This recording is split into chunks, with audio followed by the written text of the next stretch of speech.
இது வெற்றியின் நேரம்.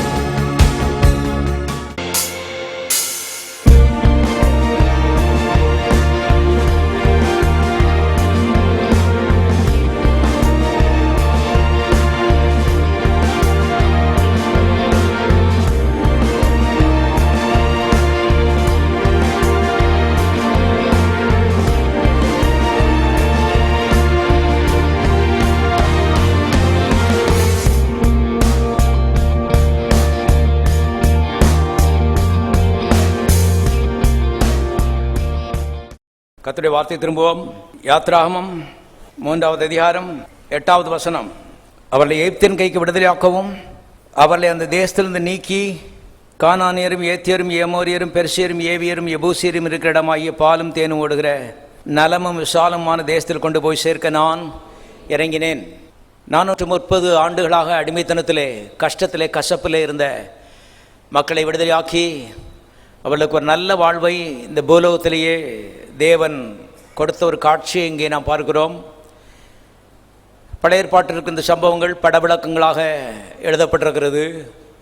அவையிலிருந்து நாம் இன்றைக்கு மெய்ப்பொருளை கற்றுக்கொள்ளும்படி தேவன் எதிர்பார்க்கிறார். எகிப்து பாவ வாழ்க்கைக்கு அடையாளமாக இருக்கிறது, பிசாசின் அடிமைத்தனத்திற்கு அடையாளமாக இருக்கிறது. கானான் கிறிஸ்தவ ஜீவியத்திற்கு அடையாளமாக இருக்கிறது. பல்லாயிரக்கணக்கான மக்கள் இந்த கானான் பரலோகம்தான் நம்பி அருமையானுள்ளே அது எல்லா ஆசீர்வாதங்களையும் எதிர்காலத்துக்கு ஒத்தி போட்டுக்கொண்டு இன்றைக்கு வனாந்திரத்திலே வாழ்ந்து கொண்டு இருக்கிறார்கள். ஆனால் வசனத்தை கவனிக்க வேண்டும். பாருங்கள், இந்த வசனத்தில் எழுதப்பட்டிருக்கிறது, கானானியரும் ஏத்தியரும் ஏமோரியரும் பெர்சியரும் ஏவியரும் எபூசியரும் இருக்கிற கானான். கிட்டத்தட்ட 6 எதிரிகள் அங்கே இருந்தார்கள். பரலோகத்தில் ஒரு எதிரியும் கிடையாது. ஆகவே தப்பாக காரியங்களை புரிந்து கொள்ளலாம். கிறிஸ்தவ உலகத்தில் அநேக காரியங்கள் தப்பாக புரிந்து கொள்ளப்பட்டிருக்கிறது. அதன் விளைவு அருமையானவர்களே விரும்பத்தகாத காரியங்கள் என்பதை நீங்கள் தெரிந்து கொள்ளுங்கள். அவைதான் வசனத்தை சரியாக புரிந்து கொள்ள வேண்டும். வேதம் சொல்லுகிறது, சத்தியத்தை அறிவீர்கள், அந்த அறிவு உங்களை என்ன செய்யும்? விடுதலை ஆக்கும். சத்தியம் என்பது தேவனை குறித்த சரியான அறிவு. The exact knowledge of God is called truth in the Bible. கவனிங்க, அறிவு இல்லை, சரியான அறிவு, தப்பில்லாத ஒரு அறிவு. அது ஆவியானவர் தான் நமக்கு வெளிப்படுத்த வேண்டும். எங்கே இருந்து வெளிப்படுத்துகிறார்? இந்த வார்த்தை மூலமாக என்ன செய்கிறாரு? வெளிப்படுத்துகிறார். வார்த்தையும் ஆவியானவரையும் பிரிக்க முடியாது. இன்றைக்கு தேவனை பற்றி அறிந்து கொள்வதற்கு எந்த தீர்க்கதரிசியும் ஓட வேண்டிய அவசியம் இல்லை, புஸ்தகத்தை பார்க்க வேண்டியது அவசியமாக இருக்கிறது. ஆகவே தான் அருமையான இந்த புஸ்தகத்தை நேசிக்க வேண்டியது மிக அவசியம். இந்த புஸ்தகம் சொல்கிறது, கானான் என்பது பூலோகத்திற்கு கிறிஸ்தவ ஜீவியம். அந்த ஜீவியத்தை பற்றி கர்த்தர் படவிளக்கமாக இங்கே 3 காரியங்களை சொல்கிறார். பாலும் தேனும் ஓடுகிற இனிப்பான ஒரு ஜீவியம், அது மாத்திரமல்ல விசாலமான ஒரு ஜீவியம், நல்ல ஜீவியம். அருமையான அழகான விளக்கத்தை கர்த்தர் கொடுக்கிறார். பாருங்க, எல்லாரும் கரங்களை கற்று சோதரிப்போம். கசப்பானது, இடுக்கமானது, நெருக்கமானது, வேதனையானது இதெல்லாம் இயேசுநாதர்கிட்ட இல்லை என்பதை மனதிலே ஆழமாய் பதியுங்கள். அப்போ நிறைய கிறிஸ்தவங்க இன்னைக்கு கசப்புகளையும் இடுக்கத்துக்குள்ளே தான் இருக்கிறாங்க. அவர்கள் இருக்கிறார்கள். ஆனால் கர்த்தர் எல்லா கசப்புகளையும் கல்வாரி சீவிலே உனக்காக ஏற்றுக்கொண்டு இன்றைக்கு நல்லது தான் உனக்கு என்ன செய்யிருக்கிறாரு? வைத்திருக்கிறார். நம்பு. என்ன நம்புகிறோமோ அது நம்முடைய எதிர்காலம். நான்லாம் பல ஆண்டுகளாக என்ன ஜெபிக்கிறோமோ, முழங்கால போட்டு எப்படி ராத்திரியெல்லாம் எவ்வளோ கண் விழிக்கிறோமோ அதுதான் நம்முடைய எதிர்காலம் யோசனை. மனதிலே கர்த்தரை பற்றி 101 கேள்விகள். காரணம், ஜெபங்களுக்கு பதில் வரல. இப்போ தான் எனக்கு விளங்குகிறது. வசனத்தை கரெக்டாக அருமையானே காதில் கேட்டு மனதிலே பதித்து வாயிலே பேசும் பொழுது தான் அற்புதங்கள் வாழ்க்கையில் என்ன செய்கிறது? நடக்கிறது. முழங்காலில் இல்லை அற்புதங்கள், முழங்காலில் இல்லை அற்புதங்கள் காதில் ஆரம்பிக்கிறது. எல்லாரும் சொன்னோம், அற்புதம் முழங்காலில் இல்லை, அற்புதம் என்று காதில் ஆரம்பிக்கிறது. காது, முழங்கால் கர்த்தருடைய வார்த்தை கேட்க போகிறது இல்லை, காது தான் கர்த்தருடைய வார்த்தை என்ன செய்ய போகிறது? கேட்க போகிறது. முழங்கால் கர்த்தருடைய வார்த்தையை தக்க வைக்க போகிறது இல்லை, உன்னை மனது தான் கர்த்தருடைய வார்த்தை என்ன செய்ய போகிறது? தக்க வைக்க போகிறது. முழங்கால் கர்த்தருடைய வார்த்தை பேச போகிறது இல்லை, உன் வாய் தான் கர்த்தருடைய வார்த்தை என்ன செய்ய போகிறது? பேச போகிறது. என்ன பேசினியோ அதுபடி உனக்கு என்ன செய்யும்? நடக்கும். அதனால கவனியங்களாகவே கிறிஸ்தவ ஜீவியம் தேவனுடைய வார்த்தையை சுற்றி சுழலும்படி தேவன் வைத்திருக்கிறார். வேற மார்க்கமே கிடையாது, வார்த்தை மார்க்கம். ஏன்? ஆதியிலே வார்த்தை இருந்தது, அந்த வார்த்தை தேவனாகவே இருந்தது. வார்த்தையும் தேவனும் ஒன்று. தேவனை கையால் தொட முடியாது, கண்ணால் பார்க்க முடியாது. ஆனால் அந்த புஸ்தகத்திலிருந்து தேவனை என்ன செய்யலாம்? பார்க்கலாம், தொடலாம். இதுதான் தேவன். ஆகவே இது கிறிஸ்தவருடைய பக்தி புஸ்தகம் கிடையாது, நம்ம வாழ வைக்கிற தேவனுடைய வார்த்தை. அதனால தான் வேதத்தில் எழுதப்பட்டிருக்கு, இரவும் பகலும் கர்த்தருடைய வேதத்திலே தியானமாயிருக்கிற மனுஷன் ஆசீர்வதிக்கப்பட்டவன், அவன் செய்கிறது 100க்கு 100 என்ன செய்யும்? வாய்க்கும். இரவும் பகலும் ஜெபிக்கிறவன் பாக்கியவான் போல. அருமையானவர்களே கவனிங்க, ஜெபத்தை நம்ம குறைத்து பேசவில்லை. ஆனால் கர்த்தருடைய வார்த்தைக்கு கொடுத்திருக்கிற இடத்தை தேவன் ஜெபத்துக்கு கொடுக்க இல்லை என்பதை நீங்கள் புரிந்து கொள்ளுங்கள். கிறிஸ்தவ உலகம் புரிந்து கொள்ளவில்லை. வார்த்தை கொடுக்க வேண்டிய இடத்தை ஜெபத்துக்கு தேவன் கொடுக்கவில்லை. ஆதியிலே ஜெபம் இருந்தது, அந்த ஜெபம் தேவனாக இருந்ததுன்னு கத்த சொல்லலை. ஆதியிலே வார்த்தை இருந்தது, இந்த வார்த்தை தேவனாகவே இருந்தது. கவனிங்கள், அந்த வார்த்தை சொல்லுகிறது கிறிஸ்தவ ஜீவியம். இது இனிப்பான ஜீவியம், விசாலமான ஜீவியம், இது நல்ல ஜீவியம். அருமையான கவனிங்க, 430 ஆண்டுகள் இந்த 30 லட்சம் மக்கள் கசப்பு தான் அவருடைய பங்கு, நெருக்கம்தான் அவருடைய பங்கு, தீமைதான் அவருடைய பங்கு. பாட்டம் பூட்டம் காலத்தில் இருந்து, ஏன்னா 430 வருஷம் சொல்லும்போது 7-8 சந்ததி அங்கே கடந்து போய்விட்டது. கசப்பு தான், அதை தவிர இனிப்பு இமேஜின் பண்ணி பார்க்க முடியாது, கற்பனை செய்து பார்க்க முடியாது. பாலும் தேனும்னா பாருங்க, அடி போட்டுருவான் எய்த்தியன். அப்படிப்பட்ட நிலையிலேயே அருமையான காலாகாலமாக வாழ்ந்து வந்தவர்களுக்கு இப்பொழுது தேவன் ஒரு நற்செய்தி என்ன செய்கிறார்? அனுப்புகிறார். நம்முடைய தேவன் நல்ல தேவன். காலாகாலமாக அருமையானே இருக்கிற அதே காரியத்தை உருட்டி பெரட்டி எதையோ ஒன்று பேசிகிட்டு இருக்கல. நீ கோயிலில் தான் நடந்துகிட்டு இருக்கு பாருங்க. ஓ பாவியே, என்ன பாவம் செய்துட்டு வந்தேன்னு சொல்லி அதையே தான் உருட்டிக்கிட்டே இருக்காங்க நீ. அதனால் அருமையான கர்த்தர் சொன்னார், உலகம் எங்கும் புறப்பட்டு போய் நற்செய்தியை பிரசங்கம் பண்ணுங்கள். நற்செய்தின்னு சொன்னா அருமையான இது உண்மைதானா என்று சந்தேகப்படக்கூடிய அளவுக்கு அது நல்ல செய்தியா பாருங்க. Is it true? இது உண்மையா நிச்சயம் கேட்டு பார்க்கக்கூடிய அளவில் அது ஒரு நல்ல செய்தியாக இருக்கும். அதான் நற்செய்தி, அதான் சிலுவையின் மூலமாக கர்த்தர் நமக்கு கொடுத்திருக்கிற செய்தி. அதனால தான் ஓ பாவியே, என்ன பாவம் செஞ்சிருக்கேன்னு நீங்கள் பேசிக்கிட்டு கூடாது, அதனால் ஒரு லாபமும் கிடையாது. நல்ல செய்தியை சொல்லும்படி நாவை கர்த்தர் நமக்கு கொடுத்திருக்கிறார். அதுதான் இந்த உலகத்திற்கு மீட்பை உண்டாக்கும், அதுதான் இந்த உலகத்துக்கு ரட்சிப்பை உண்டாக்கும். நாமே மாறவில்லை என்றால் உலகம், இந்தியா மாறாது. தேவன மக்களே, முழங்கால்னு ஓன்னு கூப்பாடு போடுறது இல்லை. வாயை கர்த்தாவை கண்ட்ரோல் பண்ணும். என் வாயில அடுத்தவன் பாவத்தை தூக்கி மேலே ஏற்றுற அந்த சுபாவத்தை மாற்றி போட ஆண்டவரே. சுவிசேஷத்தை நற்செய்தியை பேசுகிற மனிதனா என்ன செய்யும்? என்னை மாற்றும். என் வாய் நல்ல வார்த்தைகளை பேசட்டும். கவனிங்கள், ஆகவே 430 ஆண்டுகளாக கசப்பு, நெருக்கம், தீமை இவளை அனுபவித்த அந்த மக்களுக்கு மோசே ஒரு நற்செய்தியை சொல்றான். என்ன சொல்றான்னு சொன்னா, இனி உங்களுக்கு இனிப்பு தான், இனி உங்களுக்கு கசப்பே கிடையாது. எப்படி இருந்திருக்கும் யோசித்து பாருங்க. Too good to be true. அவன் கேட்கும்போது இருந்தது உண்மைதானா? அது பாட்டம் போட்டம் காலத்திலிருந்து சொல்லாத இவர் சொல்றாரு. அதனால கவனிங்க, இனி உங்களுக்கு கசப்பே கிடையாது, இனி உங்களுக்கு இனிப்பு தான், இனி உங்களுக்கு இடுக்கமே கிடையாது, உங்களுக்கு விசாலம்தான், இனி உங்களுக்கு தீமையே கிடையாது, நன்மைதான்.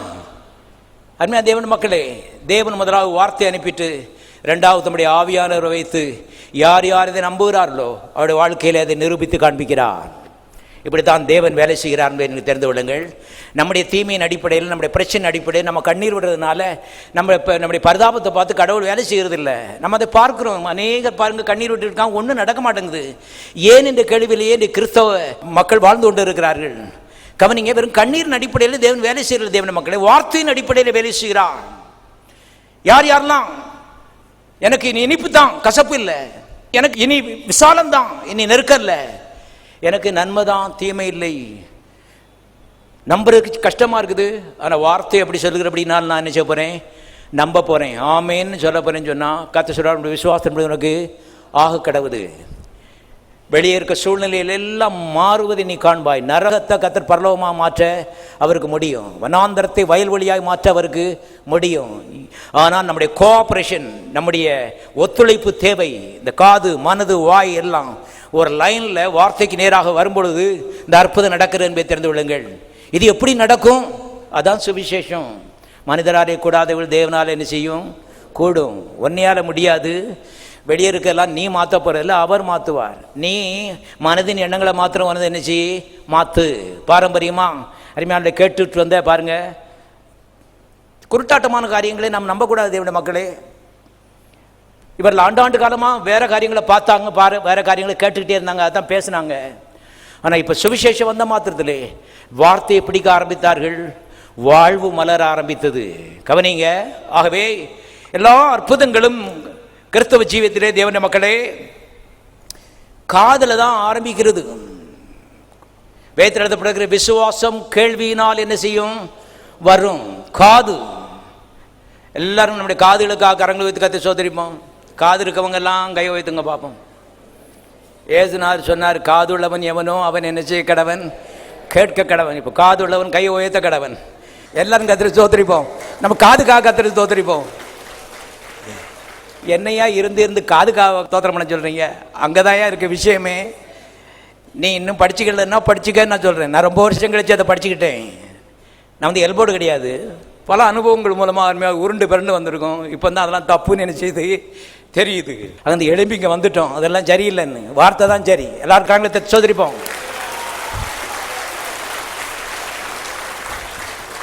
தேவனுடைய மக்களாகவே மோசே இங்கே வந்து மகத்தான ஒரு சுவிசேஷத்தை அவர்களுக்கு சொன்னால் அது அவருடைய எதிர்காலத்தை மாற்றிவிட்டது. கவனிங்க. ஆகவே நரகத்திலிருந்து நம்மை தூக்கி எடுத்து பரலோகத்துக்கு கர்த்தர் கொண்டு போகிறார். அது உண்மை, நாம் விசுவாசிக்கிறோம். எல்லா மக்களும் அதை விசுவாசிக்கிறாங்க. அதனால தான் நம்ம அதை ரொம்ப அழுத்துறது இல்லை.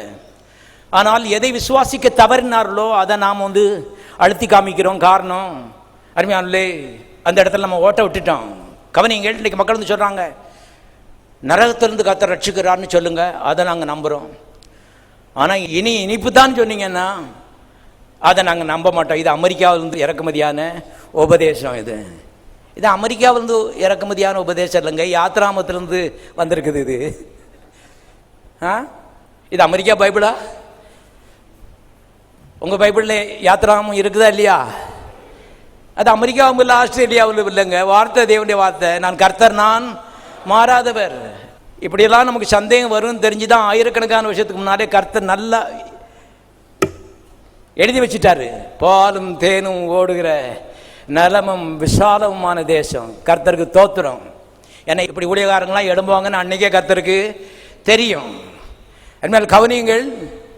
கொஞ்சம் கசப்பு கொஞ்சம் இனிப்புன்னு சொல்லுங்க, நாங்கள் ஒத்துக்கிறோம். சொல்ல மாட்டோம், இனிப்பு தான் எல்லாம் சொல்லுங்க.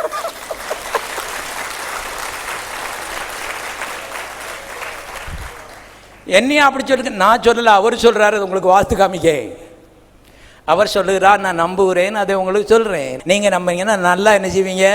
இருப்பீங்க. சிம்பிள். போராட வேண்டாமா? முழங்கால் யுத்தம் பண்ண வேண்டாமா? எல்லாத்தையும் கொஞ்சம் ஹோல்ட் ஆன் பண்ணுங்க, கொஞ்சம் நிறுத்தி வைங்க. எல்லாரும் செய்கிற மாதிரி கண்ணை மூடிட்டு குருட்டாட்டமே எதை ஒன்று செய்யாதீங்க. நீங்கள் பண்ணுற யுத்தம் இல்லை, அவர் சிலுவையில் யுத்தம் பண்ணி உங்களுக்கு இனிப்பை என்ன செய்திருக்கிறாரு? சம்பாதித்து வைத்திருக்கிறார். அவர் சிலுவையில் யுத்தம் பண்ணி உங்களுக்கு விசாலத்தை சம்பாதித்து வைத்திருக்கிறார். அவர் சிலுவையில் யுத்தம் பண்ணி உங்களுக்கு நன்மையை மாத்திரம் பண்டமாற்று செய்திருக்கிறார். நம்புங்கள். கர்த்தருக்கு மரியாதை கொடுக்க பழகுங்கள். என்னை கனம் பண்ணுகிறவன் நான் என்ன செய்வேன்? கனம் பண்ணுவேன். என்னை கனீனம் பண்ணுகிறவர்கள் எல்லா ஜபத்தின் மத்தியிலும் கனீனம் பண்ணப்பட்டு போவார்கள். இதான் கிறிஸ்தவத்தில் நடந்து கொண்டு இருக்கிறது. ஜபத்துக்கு குறைவே இல்லை. இவங்க கேள்வி என்ன? ஜப குறைவாக இருக்குமோ? இல்லை இல்லை. கர்த்தருக்கு மரியாதை கொடுக்க பழகலை, அவருடைய கல்வாரிக்கு மரியாதை கொடுக்க பழகவில்லை. அதான் பிரச்சனை. கல்வாரிக்கு மரியாதை கொடுக்கிறவன் கர்த்தாவே, என்னுடைய முயற்சி இல்லை, ஜெபம் பண்ணுறேன், ஆனால் ஏன் ஜெபம் இல்லை, உங்களுடைய கல்வாரி புண்ணியம். அதுமாதிரி கவனியங்கள். இது ரொம்ப வித்தியாசம் என்பதை திட்டமாக நீங்கள் தெரிந்து கொள்ளுங்கள். எல்லா புகழும் கர்த்தருக்கு போய் சேர வேண்டும். காரணம், அவ்வளவு கரையும் நமக்காக என்ன செய்திருக்கிறாரு? கொடுத்திருக்கிறார். அந்த கானான் தேசத்தை நம்ம கொடுப்பதற்காக. ஆகவே தேவனுடைய மக்களே, எல்லாரும் ஒரு அறிக்கை பண்ணுவோம். இனி எனக்கு இனிப்பு தான், எனக்கு கசப்பு இல்லை. இனி எனக்கு விசாலம்தான், எனக்கு நெருக்கம் இல்லை. இனி எனக்கு நன்மைதான், எனக்கு தீமை இல்லை. எல்லாரும் கரங்களை சோதரிப்போம்.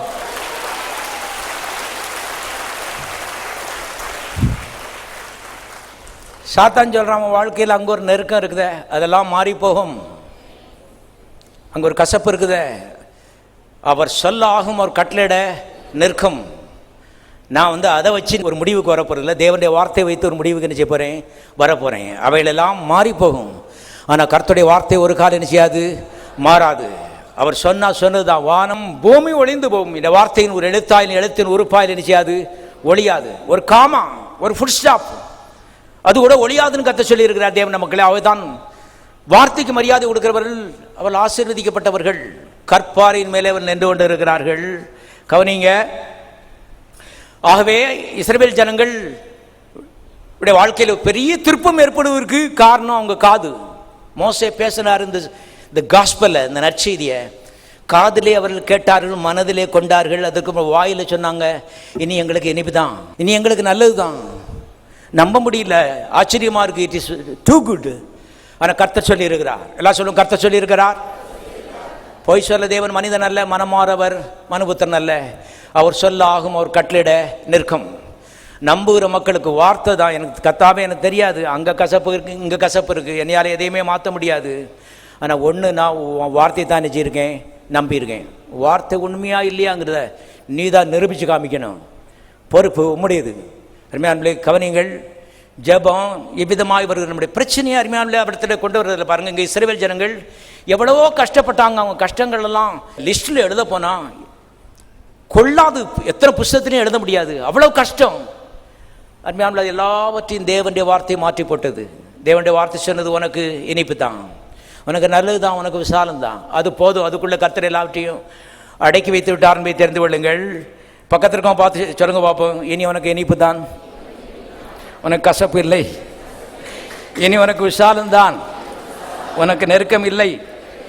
இனி உனக்கு நன்மை தான், உனக்கு தீமை இல்லை.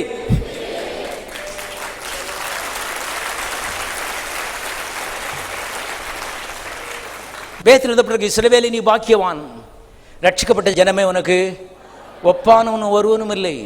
இது ஒரு பாக்கியமான ஒரு வாழ்க்கை என்பதை தெரிந்த கிறிஸ்தவ வாழ்க்கை. தேவனுடைய மக்களே பாருங்க, வெளியே எங்கேயும் நீங்கள் இந்த மாதிரி செய்தியை கேட்க முடியாது.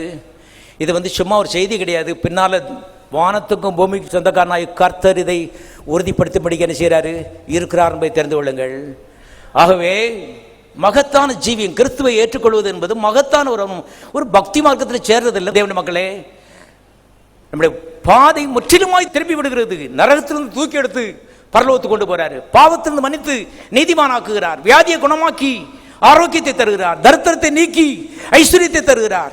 அகால மரணத்தை நீக்கி நீடிய வாழ்வை கொடுக்கிறார். சாபத்தை போக்கி ஆசீர்வாதத்தை கொடுக்கிறார். பெரிய பெரிய திருப்பம் என்பதை மனதிலே கொள்ளணும் தேவனுடைய மக்கள். ஆகவே எந்த அளவுக்கு புரிந்து கொள்கிறோமோ அந்த அளவுக்கு வாழ்க்கையிலே இது உங்களுக்கு பலிக்கும் என்பதை தெரிந்து கொள்ளுங்கள். பாருங்கள், கிறிஸ்துவை ஏற்றுக்கொண்ட ஒரு மனிதனுக்கு 2 அனுபவங்கள் இருக்குது. ஒன்று கிமு, அடுத்தது கிபி. ஒன்று கிறிஸ்துவை ஏற்றுக்கொள்வதற்கு முன்னால, அடுத்தது கிறிஸ்துவை ஏற்றுக்கொண்டதுக்கு பின்னால. இது ஒரு அனுபவம், இது நமக்கு இருக்குது. பாருங்கள், இந்த உலகத்தில் தாயின் வயிற்றில் பிறந்த எல்லா மனிதர்களுக்கும் ஒரு கிமு ஒரு கிபி கண்டிப்பாக என்ன செய்யணும், இருக்கணும். இல்லைன்னா பின்னால் ரொம்ப வருத்தப்பட வேண்டிய விஷயம் வரும். கர்த்தருடைய சமூகத்தில் போய் நிற்கும்போது பிதாவாகி தேவன் சிங்காசனத்தில் கேட்பார், கிமு கிபி உனக்கு இருந்துச்சா? அது என்ன ஆண்டவரே கிமு கிபி? போ நரகத்துக்கு.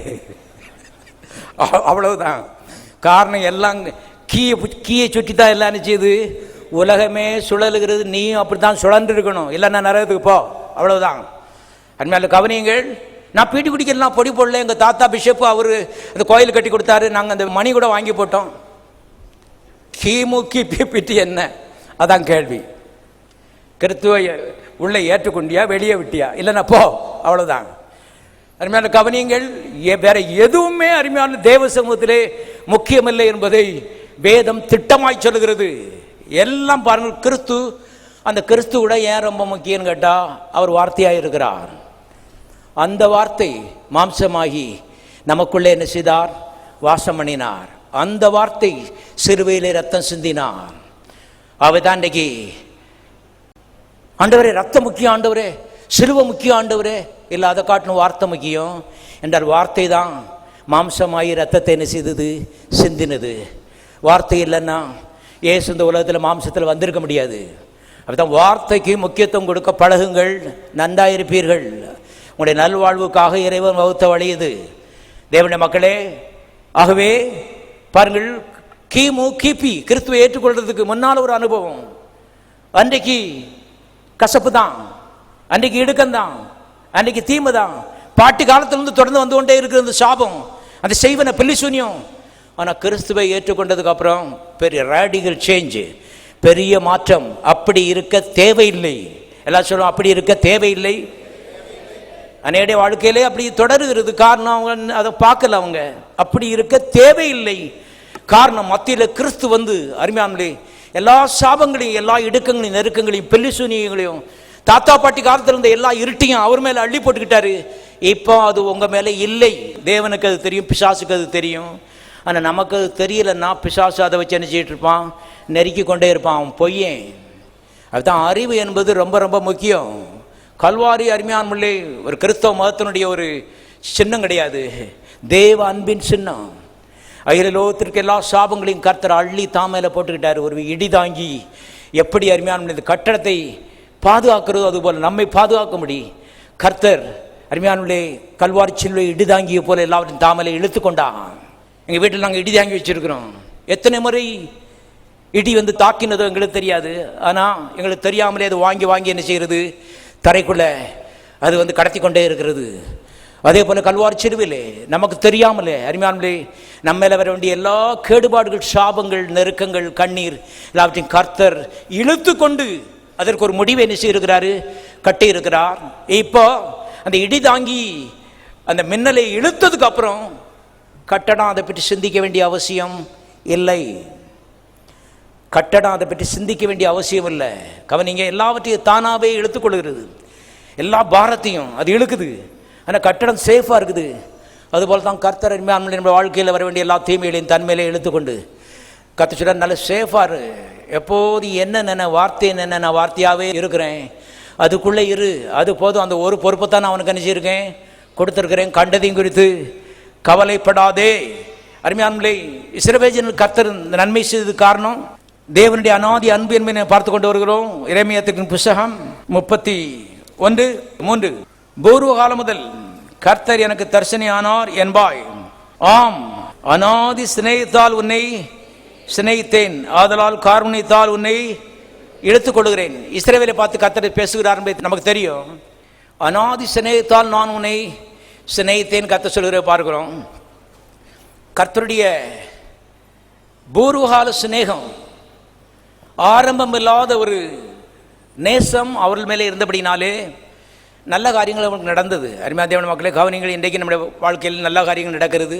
எல்லாவற்றும் கர்த்தரை நினைக்கணும். காரணம் அவருடைய அநாதி அன்பினுடைய ஒரு பிரதிபலிப்பு தான் இது. தேவனுடைய மக்களே, கவனிங்கள், 430 வருஷம் அகிலலோகத்திலும் பெரிய ராஜாவாக இருந்தவன் தான் அந்த பார்வோன். அவன்கிட்ட விடுதலை ஆகுறதுங்கிறது நாம் அன்றைக்கு ஏதோ வாசித்துட்டு போகிற மாதிரி இல்லை. அது லேசான காரியம் கிடையாது. அப்படிப்பட்ட பெரிய அற்புதத்தை கர்த்தர் அன்றைக்கு செய்தார். காரணம் அவருடைய அநாதி அன்பு. ஆகவே இன்றைக்கு நம்முடைய வாழ்க்கையில் அன்பு அற்புதங்களை செய்யும்படி ஆவலாய் காத்திருக்கிறது. நாம் அதை நம்ப வேண்டும், நம்பணும். பாருங்கள், தேவன் மக்கள் ஒன்று கர்த்தருடைய ஆவியானவரை சொல்கிறார், அங்கே இங்கே நடக்கிற சம்பவங்களை அதிகமாக உன்னித்து கவனியாதே. பூத கண்ணாடி போட்டு அதை பார்க்காத, தீமையில ரொம்ப கூர்ந்து பார்க்காத. அவங்க வீட்டில் இப்படி நடந்துச்சு, இவங்க வீட்டில் இப்படி நடந்துச்சு. வேதம் என்ன சொல்கிறது? கவனிங்க, இன்றைக்கு உலகத்தில் நடக்கிற சம்பவங்களை வைத்து தேவன் எப்படிப்பட்டவர் என்று ஒரு கணக்குக்கு நீங்கள் வரக்கூடாது. என்றால் பல காரியங்கள் இருக்குது. பிசாசு இந்த உலகத்தின் அதிபதியாக இருக்கிறான். மனிதர்கள் அநேக காரியங்களை புரிந்து கொள்ளவில்லை தேவனை பற்றி. நல்லவங்களாக இருக்கலாம், பீடி பிடிக்காமல் இருக்கலாம், பொடி போடாமல் இருக்கலாம். அநேக காரியங்கள் சத்தியத்தை குறித்து திருச்சபை மக்களுக்கு, கிறிஸ்தவ மக்களுக்கு தெரியவில்லை. இதெல்லாம் பிசாசுக்கு இடம் கொடுக்கக்கூடிய ஒரு ரீதியில் என்ன செய்கிறது இருக்கிறது. நாம் பாவம்னா சினிமா குடி தான் சொல்லிக்கிட்டு இருக்கோம். இல்லை, தேவனுடைய மக்களை, கிறிஸ்தவ ஜீவன் ஆழமானது. பயம் ஒரு பயங்கரமான பாவம், அவிசுவாசம் பயங்கரமான பாவம், கவலை பயங்கரமான பாவம். இந்த நாவை கட்டுப்பாட்டுக்குள்ளே வைக்கலன்னு சொன்னால் அது பாவம். கவனிங்க, இவையெல்லாம் ஆவி உலகத்திலே பெரிய காரியங்களாக கருதப்படுகிறது. வெறும் பீடியும் பொடியும் சாராயம் கிடையாது கிறிஸ்தவ ஜீவியம். மனிதன் ஆவி, மனிதன் தேவ சாயலில் உருவாக்கப்பட்டிருக்கிறான். பிசாசு ஒரு ஆவி, தேவன் ஒரு ஆவி. இது ஒரு ஆவி உலகம். அவை ஆவிக்குரிய பாவங்கள் பெரியவர்களாக ஆவி உலகத்திலே கருதப்படுகிற என்பதை திட்டமாய் தெரிந்து கொள்ளுங்கள். இவெல்லாம் தேவன் மக்களுக்கு நல்ல ஞான அறிவு வேணும். எல்லாம் சும்மா பொடி பீடினே பேசிட்டு கூடாது. அதுக்கு மேம்பட்டு அருமையான ஆவி உலகத்தில் சில காரியங்கள் இருக்கிறது. அதுதான் விசுவாசம், அன்பு, புரிந்து கொள்ளுதல், வெளிச்சம். இவளெல்லாம் பெரிய சொத்து என்பதை நீங்கள் தெரிந்து கொள்ளுங்கள். கவனிங்க, காசு கொடுத்து இதை வாங்க முடியாது தேவனுடைய மக்களே. ஆகவே அவங்க பெரிய பாவ செயல்கள் செய்யலை, ஆனால் ஆவிக்குரிய காரியங்களில் அருமையானே பல தவறுகளை விடுகிறார்கள். யோபு ஒரு நல்ல மனுஷன்தான், ஒரு தப்பும் செய்யலை அவர். ஆனால் அவர் பார்த்தீங்கன்னா கர்த்தரை பற்றி புரிந்து கொள்வதில்லை, மட்டரகமான ஒரு புரிந்து கொள்வதில்லை உள்ள ஒரு மனுஷனாக இருக்கிற பாருங்க. 20 அதிகாரத்தை வாத்து பாருங்க. கர்த்தரை பற்றி மட்டரகமாக பேசுகிறாரு பாருங்க. ரொம்ப ஒரு அவிசுவாசி பேசுகிற மாதிரி பேசுகிறாரு. கர்த்தர் வந்தவுடனே யோபுவை பாராட்டவில்லை. வந்தவுடனே சொன்னார், அறிவில்லாத வார்த்தைகள்னாலே ஆலோசனை அந்தகாரப்படுத்துகிற இவன் யார்? கர்த்தர் தான் சரியாக இருக்க முடியும். கவனியங்கள், ஒரே வார்த்தை தான். யோபு என்ன பிரசங்கம் பண்ணாப்பா, எனக்கு என்ன அருமையான பிரசங்கம் பண்ண மகனே, உன்னை பாராட்டுறதுக்கு தான் வந்திருக்கேன்னு சொல்லலை. அறிவில்லாத வார்த்தையினாலே ஆலோசனை அந்தகாரப்படுத்துகிற இவன் யார்? அடுத்தாக்கில் சொல்கிறாரு, நீ உன்னை நீதிமானாக்கி கொள்ளும்படிக்கு என் மேல் குற்றம் சுமத்துவாயோ. முழுசும் கர்த்தரை குற்றம் சுமத்தி தான் பேசுகிறாரு. நல்ல மனுஷன், பீடி குடிக்கலை, சினிமாவுக்கு பார்க்கல. அதனால் தான் வெறும் பீடி சினிமான்னு சொல்லிக்கிட்டு இருக்கப்படாது. நல்ல ஆழமாக அருமையான வரணும். கவனிங்க, ஆவிக்குரிய ஜீவன் என்பது ஆழமான ஒன்று. தேவனை அறிகிற அறிவு வெளிச்சம் யோபுவுக்கு இல்லை, அது பெரிய நஷ்டம். அருமையான ஆகவே தான் அந்த வெளிச்சம், கர்த்தரை குறித்த அறிவு, அன்பு, விசுவாசம், நம்பிக்கை, தைரியம், இவைகள் பெரிய சொத்துக்கள் என்பதை தெரிந்து கொள்ள, ஆவிக்குரிய சொத்துக்கள். அருமையான தேவன் மக்களே, ஆகவே இன்னைக்கு பூலோகத்திலே மக்களுடைய பயம், அவிசுவாசம், புரிந்து கொள்ளுதல் இல்லாமை, சந்தேகம், கவலை, இதன் மூலமாய் சில தீமைகள் நடக்கலாம். அதை வைத்து பாருங்கள் கர்த்தர் எப்படிப்பட்டவங்க ஒரு முடிவுக்கு நாம் வரக்கூடாது. கர்த்தர் எப்படிப்பட்டவன்னு கண்டுபிடிக்கணும். நான் கொஞ்சம் முழங்கால் நின்று கொஞ்சம் உபவாசம் பண்ணி இந்த புஸ்தகத்தை என்ன செய்யணும், படிக்கணும். அது உங்களுக்கு நல்லது. ஆண்டவரே என் மனதை திறந்துடும், உண்மை இன்னார்ந்து அறிந்து கொள்ளும்படி எனக்கு உதவி செய்யும். அவங்க எங்கள் அக்காவாக இருக்கலாம், அத்தையாக இருக்கலாம், எனக்கு அது முக்கியம் இல்லை. நீர் தான் எனக்கு ரொம்ப முக்கியம் ஆண்டவரே. எவ்விதத்திலாயும் இங்கே உண்மை கிட மரியாதை குறைவாய் எண்ணுகிற ஒரு நிலைக்கு ஒரு நாள் நான் வர மாட்டேன். ஏதோ ஒன்று நடந்திருக்குன்னு சொன்னால் பெசகு மக்கள்கிட்ட இருக்கலாம், உம்மட்ட இருக்க முடியாது. கவனியுங்கள் தேவன் மக்களாகவே, கர்த்தரை வார்த்தையிலிருந்து அவ்விதமாக அறிந்து கொள்ள பழவீர்களால் 4 அறிவு வரும் பொழுது அன்பு பெருக ஆரம்பிக்கும். கிறிஸ்துவின் அன்பை விட்டு நம்மை பிரிப்பவன் யார்? இது அறிவினால் தான் வருகிறது என்பதை தெரிந்து கொள்ளுங்கள். ஆகவே தேவன் மக்கள், நம்முடைய தேவன் நல்ல தேவன். அவரால் எந்த தீமையும் யாருக்கும் வந்ததில்லை, விசுவாசிக்கும் வந்ததில்லை, அவிசுவாசிக்கும் வந்ததில்லை. பைபிளில் போட்டிருக்கு, அவர் நல்லோர் மேலும் தீயோர் மேலும் தமது மழையை பெய்ய பண்ணி தமது சூரியனை என்ன செய்கிறார், உதிக்க பண்ணுகிறார். அவன் பொல்லாதவன் கர்த்தரை திட்டிக்கிட்டு இருக்கான். ஆனால் அருமையான கர்த்தர் சொல்றார், சூரியனை பார்த்து சொல்றார், நல்லா ஒளி வீசு அவன் வயலில். மழையை பார்த்து சொல்கிறாரு, அங்கே நல்லா கொட்டு, பாவி பைய தான் இருந்தாலும் பிழைச்சிட்டு போகிறான். நான் ரொம்ப கரெக்டாக பார்த்தேன்னா செத்தே ஒடிஞ்சு போயிடுவான். அதனால கவனிங்க, அவன் மழையை பெய்ய பண்ணுகிறார், சூரியனை உதிக்க பண்ணுறாரு, நல்ல அறுவடையை அவனுக்கு கட்டளையிடுறாரு. அருமையான நல்லா சாப்பிட்றான். கர்த்தர் சொல்கிறார், நான் சாப்பிடு நல்லா இரு. பாவி பயலாக இருந்தாலும் மனுஷனான் அவனையே உருவாக்கிட்டேன். அருமையான கவனிங்கள், நம்முடைய தேவனுடைய அன்பு என்பது எல்கை இல்லாத அஞ்ஞானிகளுக்கு கூட கர்த்தர் நல்லவர். அப்படி இருக்க அவருடைய பிள்ளைகளுக்கு எவ்வளவு அதிகம், அவருடைய பிள்ளைகளுக்கு எவ்வளோ அதிகம். இந்த அறிவு தான் உங்களுக்கும் எங்களுக்கு இந்த நாட்களில் தேவை. ஜெபிக்கிறதுக்கு முன்னாடி அன்பு. அருமையான கவனிங்கள், இந்த அன்புல தேவ சமூகத்தில் வரும் பொழுது கனெக்ஷன் சீக்கிரமாக கிடைக்கும், பதில்கள் சீக்கிரமாய் வரும் என்பதை தெரிந்து கொள்ளுங்கள். போராடுறதில்லை பாருங்க. முழங்கால் யுத்தம் பண்ண வாருங்கள்னு சொல்லி இப்போ நோட்டீஸ் வந்துச்சு எங்களுக்கு. தேவனுடைய மக்களை பாருங்கள், உங்களுக்கு முடிஞ்சால் முழங்கால் போடுங்க, முடியலன்னா உட்காந்து கூட நினச்சிங்க ஜெபம் பண்ணுங்க. என்னையா அந்த கோயிலில் எப்படி சொல்லி கொடுத்துட்டீங்க? ஆமாம், மறுபடியும் சொல்கிறேன், முடிஞ்சால் முழங்கால் போடுங்க, இல்லாட்டா உட்காந்து நினச்சிங்க ஜெபம் பண்ணுங்க, பதில் வரும்.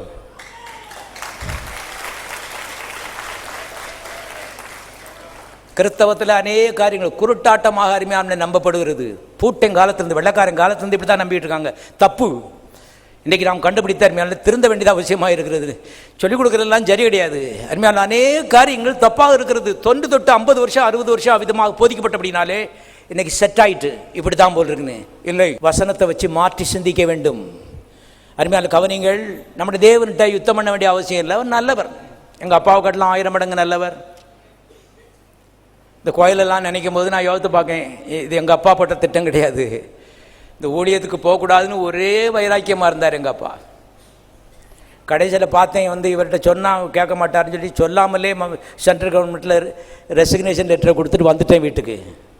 பாருங்கள், அவருடைய திட்டமெல்லாம் பாருங்கள். மத்திய அரசாங்கத்தில் நான் இருக்கணும், 1ஆம் தேதி சம்பளம் வாங்கணும். இன்றைக்கி அதெல்லாம் பார்க்கும்போது ஒன்றும் இல்லை, நத்திங். அதை காட்டு 100 மடங்கு கர்த்தர் நினைச்சிருக்கிறார், ஆசீர்வதித்திருக்கிறார். அதை காட்டு 100 மடங்கு கர்த்தனை ஆசீர்வதித்திருக்கிறார். என் கூட வேலை பார்த்தவங்கள சில சமயங்களை பார்க்குறேன். பார்க்கும்போது ஆண்டவரே தோத்திரம், எங்கள் அப்பா போட்ட திட்டத்தை காட்டு நீர் போட்ட திட்டம் 100 மடங்கு பெருசு. எங்கள் அப்பா பேச்சை கேட்டிருப்பேன்னா சாதாரண மனுஷனாக இருந்திருப்பேன். I would be a common man. இன்னைக்கு அன்காமனாக கர்த்தர் என்ன செய்திருக்கிறாரு, மாற்றி இருக்கிறார். Not ordinary, extra ordinary. அப்படின்னா கவனிங்கள், ஆசீர்வதிப்பேன், ஆசீர்வாதமாக இருப்பாய். இதே எங்கள் அப்பா போட்ட திட்டம் அருமையான சின்ன வட்டத்துக்குள்ள உள்ளது. அது 1ஆம் தேதி சம்பளம். 1ஆம் தேதி சம்பளம் அதுதான். அன்னைக்கு 1ஆம் தேதி சம்பளத்தை எதிர்பார்த்துக்கிட்டு இருந்தோம். இன்னைக்கு 1ஆம் தேதி நிறையா பேருக்கு சம்பளத்தை கொடுத்துக்கிட்டு இருக்கோம். அருமையான கவனிங்கள், அவைதான் காரியங்கள்னு வரும்போது அப்பா அம்மானு போய் சொல்லிக்கிட்டு இருக்கக்கூடாது. கர்த்தர் அவருடைய வார்த்தை, கர்த்தாவை சொல்லும் அடியே என்ன செய்கிறேன், கேட்குறேன். இந்த நிலை வரும்பொழுது தான் வார்த்தைக்கு காதை சாய்த்து மனதை தாழ்த்தி தலையை தாழ்த்தி அருமையால் ஒப்பு கொடுக்கும் பொழுது தான் ஆசீர்வாதம் நம்முடைய பங்காக மாறுகிறது. கிறிஸ்தவ ஜீவியம் ஒரு பிரசங்கம் கிடையாது. நான் இப்போ பேசிக்கிட்டு இருக்கிறது பிரசங்கம் கிடையாது. உங்களை வாழ வைக்கிற வார்த்தைகள், ஜீவ வார்த்தைகள். கவனிங்க, நானே ஒப்பு கொடுக்காம இங்கே பேசிக்கிட்டு இருந்தா யூஸ்லெஸ், பூச்சியம், ஒரு பிரயோஜனம் கிடையாது. மக்களே, நம்ம நேரம் போக்க அங்கே வரவில்லை. நம்ம வாழ வைக்கிற கர்த்தருடைய சத்தத்தை கேட்டுக்கொண்டிருக்கிறோம். ஆகவே நான் அன்னைக்கு கீழ்ப்பிடிஞ்சு எங்கள் அப்பாட்ட சொல்லாமலே என்ன ரிசைன் பண்ணிட்டேன். பாருங்க, ஏற்கனவே சொல்லியிருக்கேன். ஒரு நாள் ரிசைன் பண்ணிட்டு வீட்டில் உட்காந்து ஈஸ்டரில் உட்காந்து இப்படி பார்த்துட்டே இருந்தேன். அங்கே வந்தார், இப்படி பார்த்தோன்னே அவன் மத்திய அரசாங்கத்தில் வேலை கிடைக்காம தலைகளை நின்றுட்டு இருக்கான். வேலையை விட்டு வானத்தை பார்த்துட்டு இருக்கான். பாரு, ஏசுனார் வானத்து பொட்டமாக கட்டி தலையில் போடுவார்டா அப்படின்னாரு. பார்த்துக்கிட்டே இப்படி மேலே சொன்னார். பாருங்க, பொட்டணம் கொட்டமா இல்லை, இன்னைக்கு மூட முடியா போட்டுட்டார்.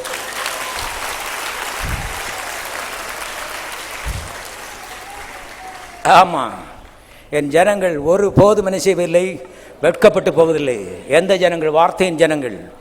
அவருடைய வார்த்தையின்படி அது மேலே காலை தூக்கி வைக்கிறது, ஒரு போதும் வெட்கப்பட்டு போனதில்லை. பைபிளை போட்டிருக்கு பாருங்க, வானத்திலே மதில்களை திறந்து இடங்கொள்ளாமல் போகட்டும், உன்னை ஆசீர்வதிக்க மாட்டேன் என்று இதனால் நீ என்ன செய், சோதித்துப்பார். எதினால்?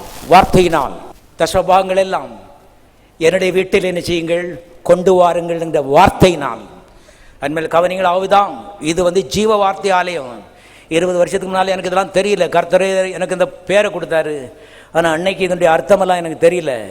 இன்றைக்கு தான் அருமையான இது ஜீவ வார்த்தை ஆலயம். 1000 குடும்பங்களை வாழ வைக்கிற ஆலயம் என்பது தான் எனக்கு பொழுது. இது பாரம்பரியமான ஒரு ஆலயம் கிடையாது. அருமையானவர்களே, தேவன் மக்கள் இதுதான் கர்த்தன் கற்றுக் கொடுத்திருக்கிறார். வாழ வைக்கிற தேவன், வாழ்ந்து இப்படிப்பட்ட தேவன் ஜீவிக்கிறார் என்பதை காட்டுகிற மக்கள். இந்த 2 தான் முக்கியம், வேற எதுவுமே முக்கியம் கிடையாது. அருமையான கவனிங்கள் தேவன் மக்களாகவே எல்லாரும் கரங்களுக்கு கர்த்தரை சோதரிப்போம்.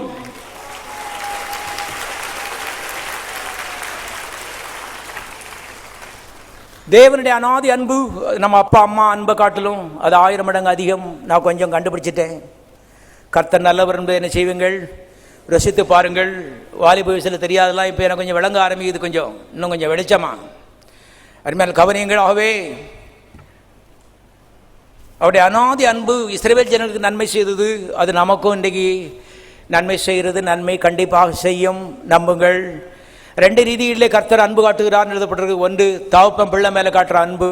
அடுத்தது ஒரு மணவாளன் மணவாட்டி மேலே காட்டுகிற அன்பு. இந்த 2 ரீதியில தான் இஸ்ரவேல் ஜனங்களை கர்த்தர் நேசித்தார் என்று வேதம் சொல்கிறது. முதலாவது இந்த தகப்பன் பிள்ளை காண்பிக்கிற அன்பை பற்றி நாம் ஒரு சில வசனங்களை பார்ப்போம். வாசிக்கலாம். யாத்திராமத்தின் புஸ்தகம் 4ஆம் அதிகாரம் 22ஆம் வசனம். அப்பொழுது நீ பார்வோனோட சொல்ல வேண்டியது என்னவென்றால், சத்தமாசிங்க, இஸ்ரவேல் என்னுடைய குமாரன், என் சேஷ்ட புத்திரன். கர்த்தர் வந்து உரிமையாக பேசுகிறார் பாருங்க.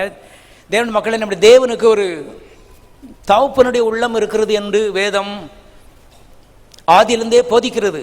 போன வாரம் உங்களுக்கு ஒரு வசனத்தை காண்பிச்சேன் எபேசியரில். ஃபாதர்ஹுட் என்று ஆங்கிலத்தில் சொல்கிறாங்க. அதாவது தகப்பங்கிற அந்த ஸ்தானம் அது எல்லாம் கர்த்தட்டு தான் வந்திருக்கிறாங்க. காரணம், ஆதியிலே ஒரு அம்மா இல்லை, ஆதியிலே ஒரு அப்பா தான் என்ன செய்தார், இருந்தார், ஃபாதர். அவர் இன்றைக்கி உலகத்திற்கு எல்லா தகப்பன், ஒரு அன்புள்ள தகப்பன் இருந்தான்னா அந்த தேவனுடைய சுபாவம் கொஞ்சம் இவனுக்குள்ளே என்ன செய்கிறது, இருக்கிறது. மனம் திரும்பாத அவிசுவாசிகள் கூட பாருங்க, பிள்ளைன்னு சொல்லும்போது ஒரு பாசம் இருக்கிறது. அருமையானவர்களே, இது வந்து தேவனுடைய அந்த தகப்பன்கிற அந்த அன்பு அவனுக்குள்ளே அருமையானவர்களே ஊட்டப்பட்டிருக்கிறது. ஆகவே எல்லா தகப்பனை காட்டிலும் முந்தின தகப்பன் நம்முடைய தகப்பன். எல்லா தகப்பனை காட்டிலும் பாசமுள்ள தகப்பன் நம்முடைய தகப்பன். இன்னைக்கு சில சமயங்கள் நமக்கு யோசனை வந்துடுது, உலக பிராணமான தகப்பன் கூட பாசமாக இருக்காங்க, அந்த ஆண்டவர் பதில் தர மாட்டேங்காருன்னு யோசிக்கிறோம். இல்லை, எண்ணங்களை மாற்ற வேண்டியது அவசியமாக இருக்கு. மனதை மாற்றணும். கர்த்தாவே, உலக பிரவான தகப்பனை காட்டணும் நீர் 100 மடங்கு நல்லவர். மனசில் நினைக்கணும், வாயில் சொல்லணும். இது சொல்ல சொல்ல சொல்ல சொல்ல அருமையானவர்களே பதில்களை சீக்கிரமாக என்ன செய்யும், அது இழுக்கும். இது ஒரு ஆவிக்குரிய சக்தி என்பதை தெரிந்து கொள்ளுங்கள். ஜெபத்துக்கு பதில மாம்சீகமான பலத்தினால நீங்கள் கொண்டு வர முடியாது. ப்ரேயர் சம்திங் ஸ்பிரிச்சுவல், இது ஆவிக்குரிய ஒன்று. ஜெபங்கிறது நாம படிச்சுக்கிட்டது இல்லை, கர்த்தர் நமக்கு கற்றுக் கொடுத்த ஒன்று. ஆவியாயிருக்க தேவனோடு டச் பண்ணுகிற ஒரு விஷயம்தான் அந்த ஜெபம் என்பது. இதில் ஆவிக்குரிய சக்திகள் ரொம்ப முக்கிய பங்கு வகிக்கிறது. அது என்ன, தேவன் எப்படிப்பட்டவர், அவர் அன்புள்ளவர் என்ற ஒரு அறிவு, அப்பாங்கிற ஒரு அறிவு, இதை புரிந்து கொள்ள வேண்டியது அவசியமாக இருக்கிறது. ஆகவே அடிக்கடி ஜெபிக்கணும். கர்த்தாவின் மனதை என்ன செய்யும், திறந்துவிடும். இந்த மனதை திறந்துவிடும். உண்மை இன்னார்ந்து அறிந்து கொள்ள எனக்கு உதவி செய்யும் கர்த்தாவே. உண்மை அப்பான்னு சொல்லி அதை பார்க்க எனக்கு உதவி செய்யும். 1000 காரியங்கள் நடக்கலாம், நடக்காமல் இருக்கலாம். ஆனால் நீர் அப்பா தான், எனக்கு நீர் அப்பா தான். நான் வந்து புரிஞ்சுக்கிட்டாலும் புரியாட்டாலும் நீர் அப்பாவை தான் இருக்கிறீரு. ஆனால் புரிகிறதுக்கு எனக்கு என்ன செய்யும், உதவி செய்யும். காரணம், நான் லாபத்தை இழந்து போக விரும்ப இல்லை. நான் வந்து சும்மா சொர்க்கத்துக்கு மாத்திரம் போக விரும்பலை. நான் சொல்கிறேன், என்னுடைய அனுபவத்தின் தன்மையை வாழ்க்கையினுடைய வாஞ்சையெல்லாம் எனக்கு பரலோகத்தில் போனால் பொண்ணு மேலே நடக்கலாங்கிற ஆசையெல்லாம் எதுவுமே இல்லை. கர்த்தாவே, இந்த பூலோகத்திலே உமக்காக உம்முடைய அன்பு இவ்வளவு பெரிதென்பதை மக்களுக்கு சொல்லுகிற நாட்களை எனக்கு கூட்டி என்ன செய்யும் பாரும். காரணம், அருமையானவர்களே, பூலோகம் தான் ஒரு விதத்தில் சொல்லப்போனால் பரலோகத்தை காட்டிலும் முக்கியம். பரலோகத்தில் அங்கே ஒரு ஊழியமும் கிடையாது, கர்த்தரை துதிக்கலாம், அவ்வளவுதான். பூலோகம் தான் மிக முக்கியமான ஒரு பகுதி. மனிதன் என்பவன் நித்தியவாசி, ஆவி மனிதன், அவனுக்கு சாபே கிடையாது. ஆனால் 80 ஆண்டுகள் 85 ஆண்டுகள் இந்த மாம்சத்தில் பூமியில் வாழும்படி தேவன் ஒரு பெரிய ஸ்லாக்கியத்தை என்ன செய்திருக்கிறார், கொடுத்திருக்கிறார். பெரிய பாக்கியத்தை கொடுத்திருக்கிறார். கவனிங்க, என் வாழ்க்கையிலே செய்வனையினால் பாதிக்கப்பட்டு, மாந்திரவாதத்தினால் பாதிக்கப்பட்டு பலவிதமான கஷ்டம். அந்த நாட்கள்லாம் பல நாட்கள் உட்கார்ந்து யோசிப்பேன், நான் வந்து எங்கள் அம்மா வயிற்றுலேயே என் செத்து போயிருந்தால் நல்லா இருக்குமேன்னு.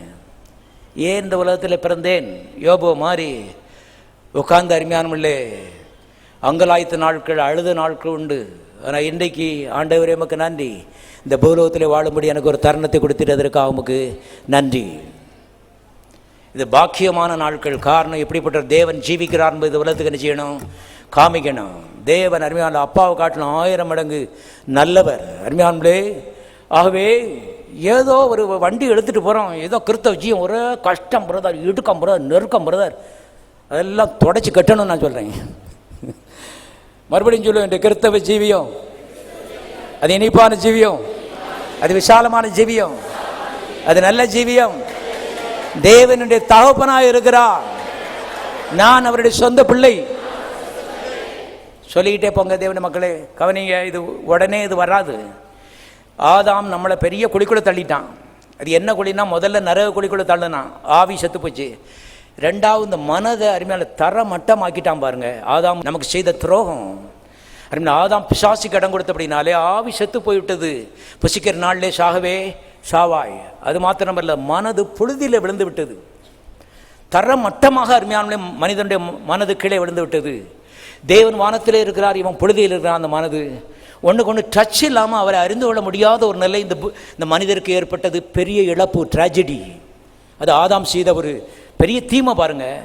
ஆகவே இதை புரிந்து கொள்றதுங்கிறது அது அருமையான தேவன் மக்களே, அது சும்மா பலன் அழிவு பாலில் விழுந்த மாதிரி என்ன செய்யாது, வராது என்பதை திட்டமாக நீங்கள் தெரிந்து கொள்ள வேண்டும், வாஞ்சிக்க வேண்டும். அடிக்கடி கத்துட்டு கேட்கணும், கத்தாவின் மனதை திறந்து விடுங்க, கத்தா உதவி செய்யுங்க.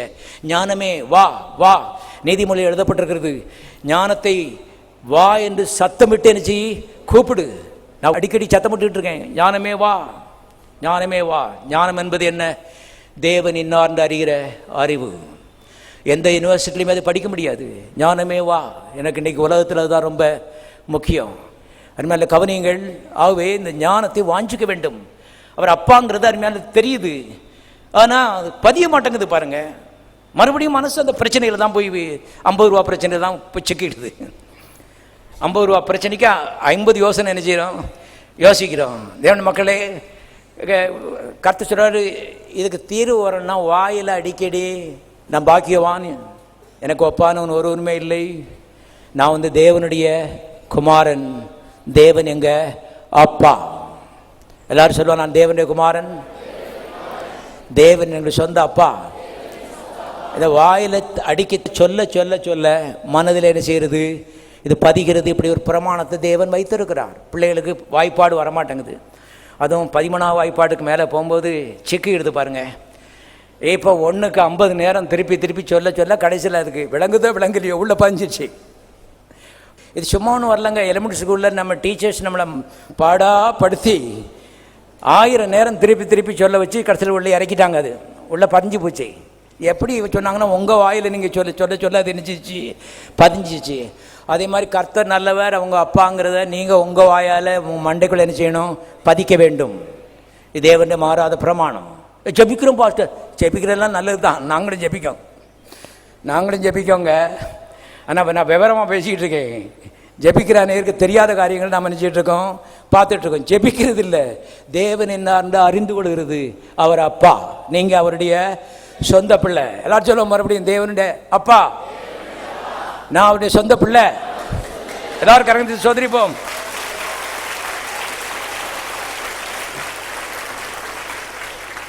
யோவான் சுவிசேஷம் 1:12 இயேசுவின் நாமத்தின் மேல் விசுவாசம் உள்ளவர்களாய் இயேசுவை ஏற்றுக்கொண்டவர்கள் எத்தனை பேர்களோ அத்தனை பேரிலும் தேவனுடைய பிள்ளைகளாகும்படி தேவன் அவர்களுக்கு அதிகாரம் கொடுத்தார். பாருங்கள், இயேசுவின் நாமத்தின் மேல் விசுவாசம் உள்ளவர்களாய் அவரை உள்ளத்தில் ஏற்றுக்கொண்டவர்கள் எத்தனை பேர்களோ அத்தனை பேரிலும் தேவனுடைய குமாரராகும்படி தேவன் அவர்களுக்கு அதிகாரம் கொடுத்தார். உலகத்திலே பெரிய பாக்கியம் தேவனுடைய மக்களே, கிடைத்திருக்கிற பாக்கியம். உலகத்திலே கோடி மக்கள் பிறக்கிறார்கள். இந்த கிறிஸ்துவை பற்றி அறியாமலே அருமையாமலே கள்ளத்தோட்டத்துக்கு போய் நரகத்துக்கு போயிட்டாங்க. எல்லாரும் கரங்களை வைத்து கற்று சோதரிப்போம். கர்த்தர் நமக்கு வாய்ப்பை கொடுத்தார் கிறிஸ்துவை சந்திக்கும்படி. உலகத்திலே பெரிய பாக்கியம் அருமையான தேவனுடைய குடும்பத்தில் பிறக்கிறது. அந்த யோவான பர்சன் சொன்னார், நாம் தேவனுடைய பிள்ளைகள் அழைக்கப்படுவதனாலே தேவன் நமக்கு பாராட்டின அன்பு எவ்வளவு பெரிதென்று பாருங்கள், எவ்வளவு பெரிதென்று பாருங்கள். கோடி பேர் இன்றைக்கு அருமையானே கீழே இறங்கி போகும்போது நாம் மேலே போயிட்டு இருக்கோம். இந்த உலகத்திலையும் மேலான ஒரு வாழ்வு, அந்த செத்ததுக்கு அப்புறமும் மேலான ஒரு வாழ்வு, அத்தனையும் அருமையானே இந்த மறுபிறப்பினாலே வந்திருக்கிறது. கவனிங்க, இந்த தேவனுடைய குடும்பத்தில் நாம் பிறப்பு இருக்கு. கர்த்தர் உலக தோற்றத்துக்காக நம்ம முன்குறித்து விட்டு எழுதப்பட்டது. அதை நினைக்கும் போது இன்னும் தோத்திரமா நாம இருக்க முடியாது. எபேசியர் நிருபம் 1வது அதிகாரம் 6ஆம் வசனம் வாசிப்போம். முதல்ல, தம்முடைய தயவுள்ள சித்தத்தின்படியே நம்மை இயேசு கிறிஸ்து மூலமாய் தமக்கு புத்திரராகும்படி தேவன் என்ன செய்தார், நம்மை முன்குறித்தார். அருமையான இது லக்கு இல்லை, அல்லது ஏதோ தற்செயலா ஆக்சிடென்ட்லாம் இது நடந்துடல. கர்த்தர் முன்குறித்தார், எல்லா வழிகளையும் வாய்ப்புகளையும் உண்டாக்கினார் என்பதை தெரிந்து கொள்ளுங்கள். எங்கேயும் மறுபடியும் கர்த்தருடைய ஆவியானவர்கிட்ட சொல்றாரு, எங்கெங்கேயோ அந்தகாரத்துக்குள்ளே இருந்தவர்கள், உங்கள் பாட்டையும் போட்டும் காலத்தில் இந்த கிறிஸ்துவுக்கும் அவங்களுக்கு எந்த சம்பந்தமுமே கிடையாது. ஆனால் ஏதோ ஒரு தொடர்பை கர்த்தர் உண்டாக்கி இந்த ரட்சிப்புக்குள்ள அவங்களை என்ன செய்தார், நடத்தினார். அத்தனையும் தேவனுடைய முன்குறிப்பு, அனாதி அன்பு. அத்தனையும் அனாதி அன்பு. நம்ம பாவ அறிக்கை இல்லை, நாம் அருமையான வேதத்தில் நீங்கள் என்னை தெரிந்து கொள்ளவில்லை, நான் உங்களை என்ன செய்தேன், தெரிந்து கொண்டேன். எப்போ தெரிந்து கொண்டீர் ஆண்டவரே, உலக தோற்றத்துக்கும் பாது நான் நினச்சிருக்கேன், தெரிந்து கொண்டிருக்கிறேன். அன்றைக்கு நீ என் குடும்பத்தில் ஒரு குமாரன், என் பிள்ளை, இயேசு கிறிஸ்துவினுடைய சொந்த தம்பி இந்த பூலோகத்திலே தேவனை பிரதிபலித்து காண்பிக்கும்படி மகத்தான ஒரு ஸ்லாக்கியத்திற்காக நான் உன்னை முன்குறித்திருக்கிறேன் கர்த்தரிமையானே சொல்லுகிற பார்க்கிறோம். பாருங்கள், ஆகவே வாசிக்கலாம்.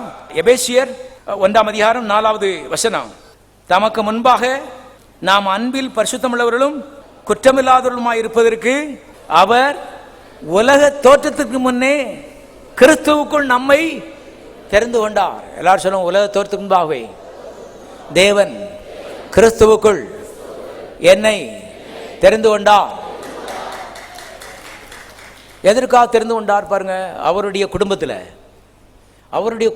நீங்கள் எல்லாரும் சொல்லும் குடும்பம் என்பது தேவனுக்கு மிக மிக மிக மிக மிக முக்கியம், மிக முக்கியம்.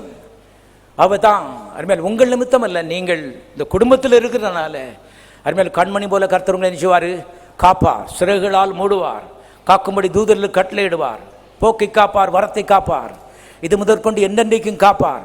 பக்கத்தில் 1000 பேர் வலபத்தில் 10000 பேர் விழுந்தாலும் அது உன்னை அணுகாது.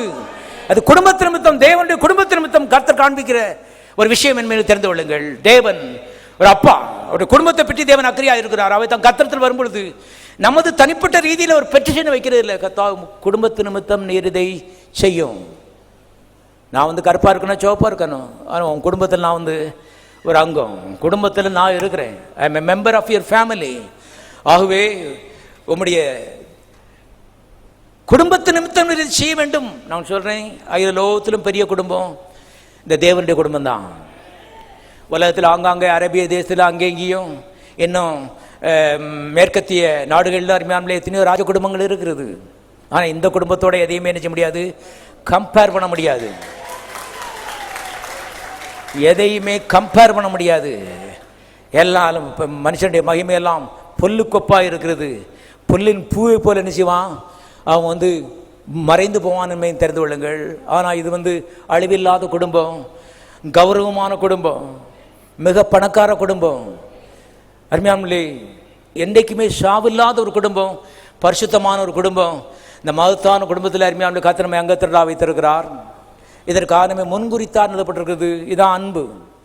இப்போ தேவனுடைய மக்களை இந்த ஒரு அஸ்திவாரத்தில் நீங்கள் கர்த்தரை அப்ரோச் பண்ணணும்.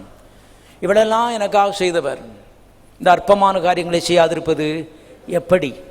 நான் பிறக்கிறதுக்கு முன்னாடி உலகத்தோர்த்துக்கு முன்பாக அன்னைக்கே என் பேரை குறித்து வச்சு என் குடும்பத்தில் நீ இருக்கணும்ப்பான்னு சொல்லி திட்டம் போட்டவர் இன்றைக்கு இந்த அற்பமான காரியத்தை செய்யாதிருப்பது எப்படி? இப்போ விசுவாசம் எழும்ப ஆரம்பிக்கிறது. இப்போ துரிதமான பதில் என்ன செய்யும்? வரும். தேவனுடைய மக்களே, கரெக்டான ரீதியில் கர்த்தரை கான்டாக்ட் பண்ணணும். பாருங்கள், விசுவாசத்தினால வளர்த்து கொண்டு அவ்விதமாக கர்த்தரை டச் பண்ணணும். காரணம், விசுவாசம் என்பது ஒரு ஆவிக்குரிய சக்தி. அது ஆவி உலகத்திலே விலை உயர்ந்தது. அந்த விசுவாசம் எங்கிருந்து வருது? விசுவாசம் கேள்வினால் வரும், கேள்வி தேவனுடைய வார்த்தையினாலே வரும். அந்த வார்த்தை சொல்லுகிறது, தேவன் உங்கள் அப்பா, நீ அவருடைய பிள்ளை. உலகத்தில் எந்த சமுதாயத்தை சேர்ந்திருக்கங்கிறதெல்லாம் ரொம்ப முக்கியம் கிடையாது. அதெல்லாம் கொஞ்சம் தள்ளி வைப்போம். எப்போது இன்றைக்கு கொண்ட எண்ணம், கர்த்தாவே நான் உம்ம குடும்பத்தை சேர்ந்தவன். அகிலோகத்தில் பெரிய குடும்பம், அகிலோகத்திலும் பணக்கார குடும்பம், மரியாதைக்குரிய குடும்பம், இதில் என்னை எடுத்து உள்ள சேர்த்துக்கிட்டேன். இந்த அநாதி அன்புக்காக உங்களுக்கு ஸ்தோத்திரம். எல்லாரும் கரங்களை வைத்து சோதரிப்போம். பரலோக பிதாவை நன்றியோடு நாம் துதிக்கிறோம். உங்களுடைய அன்புக்காக நாம் துதிக்கிறோம், அநாதி அன்புக்காக நாம் துதிக்கிறோம். கர்த்தாவே, நாங்களுமே தெரிந்து கொள்ளவில்லை, நீர் எங்களை தெரிந்து கொண்டீர். ஆண்டவரே, உங்களுடைய குடும்பத்தில் ஒரு அங்கமாக இருக்கும்படி உலகத்தோர்த்துக்கு முன்பாகவே நீர் எங்களை முன்குறித்த அன்புக்காக நாம் துதிக்கிறோம். உங்களுடைய இரக்கத்திற்காக துதிக்கிறோம், உங்களுடைய காருண்யத்துக்காக துதிக்கிறோம். கர்த்தாவே, அவ்வளவெல்லாம் செய்தவர் இன்றைக்கு கர்த்தாவே இந்த சின்ன காரியத்தை செய்வது அதிகம் நாங்கள் சொல்லுகிறோம். பிசாசு கொண்டு வர எல்லா பிரச்சனையும் இயேசு கிறிஸ்துவின் நாமத்தினாலே கட்டப்படுவதாக. எல்லா தீமையிலும் இயேசுவின் நாமத்தினாலே நாங்கள் வேறறுத்து விடுகிறோம். இயேசுவின் நாமத்தினாலே தகப்பனே உமக்கு ஸ்தோத்திரம். நன்மைகளை இயேசுவின் நாமத்தினாலே மக்கள் மேலே கட்டவிழ்கிறோம். எதிர்பார்த்து கொண்டிருக்கிற காரியங்கள் துரிதமாய் நடப்பதாக. இயேசுவின் நாமத்தினாலே தடைகள் இயேசுவின் நாமத்தினாலே முறிந்து போவதாக. தகப்பனே உமக்கு ஸ்தோத்திரம். நன்மையை எடுத்துக்கொள்கிறோம், சுதந்திரிக்கிறோம். விதமாய் செய்ததற்காக நன்றி. இயேசுவின் நாமத்தில் பிதாவே. ஜீவ வார்த்தை ஆலயத்தில் ஒவ்வொரு ஞாயிற்றுக்கிழமையும் ஏராளமானோர் கூடி தேவனை ஆராதிக்கிறார்கள். தேவனுடைய வார்த்தையின் மகத்துவத்தை வேதாகமத்திலிருந்து மிக தெளிவாகவும் எளிமையாகவும் இங்கு போதிக்கிறோம். உங்கள் வாழ்க்கையும் வளம் பெற இந்த சத்தியங்களை கேட்டு பயனடையுங்கள். உங்களையும் எங்கள் ஆலயத்திற்கு அன்புடன் அழைக்கிறோம். எங்கள் முகவரி ஜீவ வார்த்தை ஆலயம், Madakkulam road, Palanganatham bus stand வழி, மதுரை, தென்னிந்தியா. தேவன் தாமே உங்களை ஆசீர்வதிப்பாராக.